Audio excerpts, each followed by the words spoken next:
नवंबर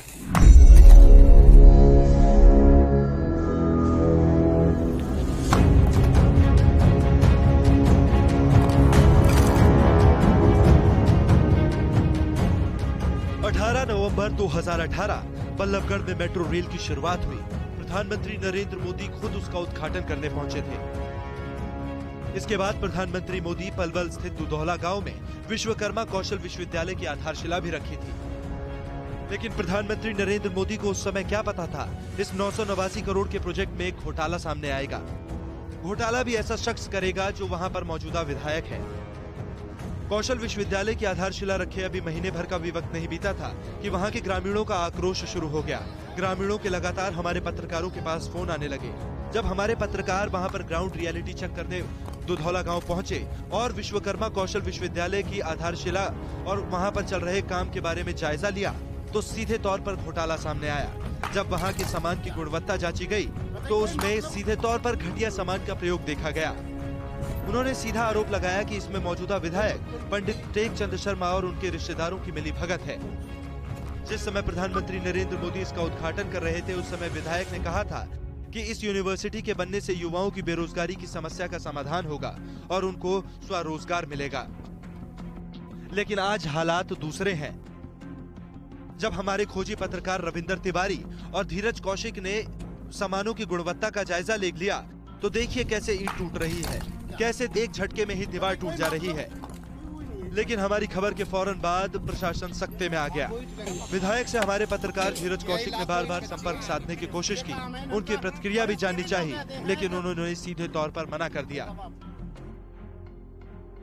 हमारे जो दुधौला गांव में ये हरियाणा कौशल विश्वविद्यालय बन रही है, विश्वकर्मा कौशल विश्वविद्यालय जो बन रही है, इसमें हमने 83 एकड़ जमीन दी है ग्राम पंचायत की। और जिन्होंने भी ठेका ले रखा है, मेरे हाथ में ईंट है और ये करेसर आपके सामने है, इससे चिनाई है रही है और ये बिल्कुल एकदम 0 नंबर से भी 0 की ईंट इसमें इस्तेमाल कर दिया गया। हमने ऑब्जेक्शन पहले भी उठाया, जब भी कोई सुनवाई नहीं हुई, हम फिर दोबारा आपके सामने ये कार्रवाई कर रहे हैं। तो ठेकेदार कहता है कि जो हमारा दिल करेगा वो हम करेंगे। कौन है ठेकेदार? फिर कौन वाले ने लिया और उसने किस किस को दे रखा वो उसको पता है। फिर कौन ने दिया है जी। और हम कहीं ना कहीं आपको बहुत बड़ा भ्रष्टाचार नजर आ रहा है। जो भाई साहब इतना भ्रष्टाचार नजर आ रहा है कि इसमें तो भविष्य 100% दबेगा ही दबेगा। मैं कल भी आया हूँ, मैं 5-4 दिन तैयार हूँ, मैं मिनती कर रहा हूँ, पर कोई हमारी सुनवाई नहीं कर रहा। इसमें जो टेक चंद जी है हमारे विधायक, उसके रिश्तेदार ने कहा उदय रखा ठेका, उसने दिला रखा है, तो वाकई चले है यहाँ और किसी की नहीं चलती। इसी की वजह से हमने आपकी मदद ली है, आपसे शिकायत की है। तो आप देखो, आपके आगे सब रख काम पर है। मैंने यहाँ पे आके देखा 2 नंबर काम हो रहा था।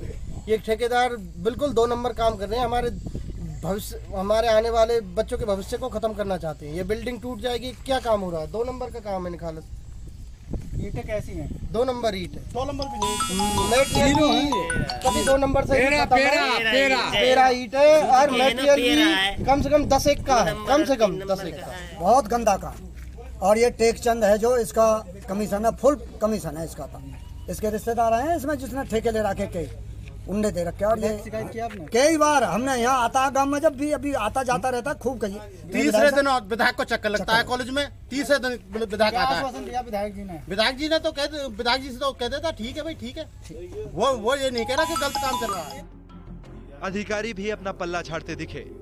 लेकिन बड़ा सवाल यही है कि 989 करोड़ के इस प्रोजेक्ट में आम जनता के हर एक नागरिक का पैसा लगा है, जो वो टैक्स के रूप में देता है। अगर इसी तरह से घोटालों को अंजाम दिया जाएगा तो कैसे देश प्रगति कर पाएगा? Bureau report, India live.